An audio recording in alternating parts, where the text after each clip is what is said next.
Amen. Na may gagawin ng Diyos.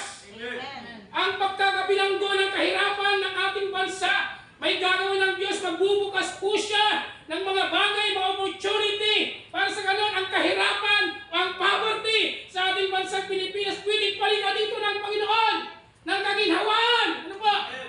Kung tayo po'y magtitiwala at patuloy na mananalangin. Ano po na ang ating bansa talagang hindi na po maganda ang nangyayari. Po. Pero nandito po tayong mga anak ng Diyos para mamagitan. Amen. Divine intervention. Amen. Na narito po tayo, hindi tayo tumitigil at hindi tayo papayag na patuloy ang ating bansang Pilipinas ay maghihirap. Hindi tayo papayag na naniniwala po tayo pag tayo patuloy na nananalangin at pag mayroong mga namamagitan na mga mananampalataya sa buong Pilipinas, ang bansang ito, pwede pong gagawa ang Diyos. Ito po, ang kapangyarihan ng Diyos ay pwede siyang gumawa ng himala. Amen.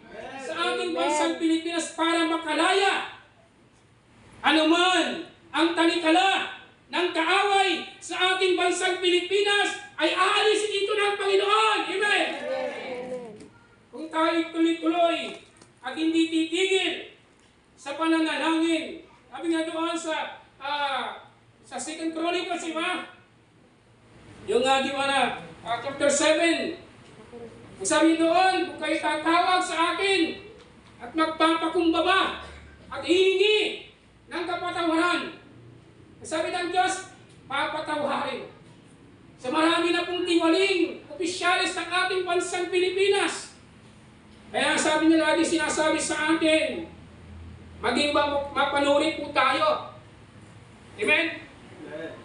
Huwag doon, nakatanggap pa ng 500, 100, 100,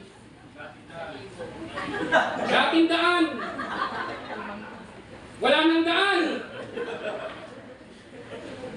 Pero ang daan ng ating Panginoon, amen, ng pagkapala. Amen. Hallelujah.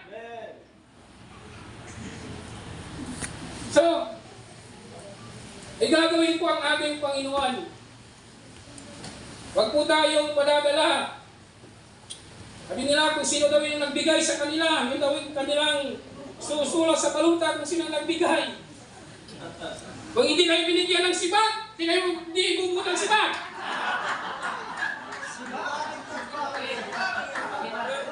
Ha? Paano kung hindi kayo binigyan ng sibak, hindi ibubuto? Kasi yun na po ang basihan ngayon, di ba? Kung wala kang pera, kung wala nagbigay, kung sino nagbigay, sabi niyo yun ang dapat pong iloklok. Pero tayo mga mananampalataya, may binigay o wala. Piliin po natin yung tama. Amen. Amen. Piliin natin yung sibating. Yan. So kailangan hindi po ganon. Kailangan maging wise po tayo sa ating pagpili. At kailangan siyempre yung pananalangin po natin. Amen. Kung sino talaga ang ilalagay ng Diyos sa ating bansang mamumuno. O, ikita po natin, talagang grabe na po ang sitwasyon. Nasa worst situation na po tayo, ang ating bansang Pilipinas.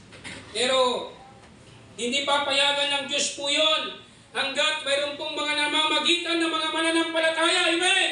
Na mananalangin at patuloy na humihingi sa Panginoon.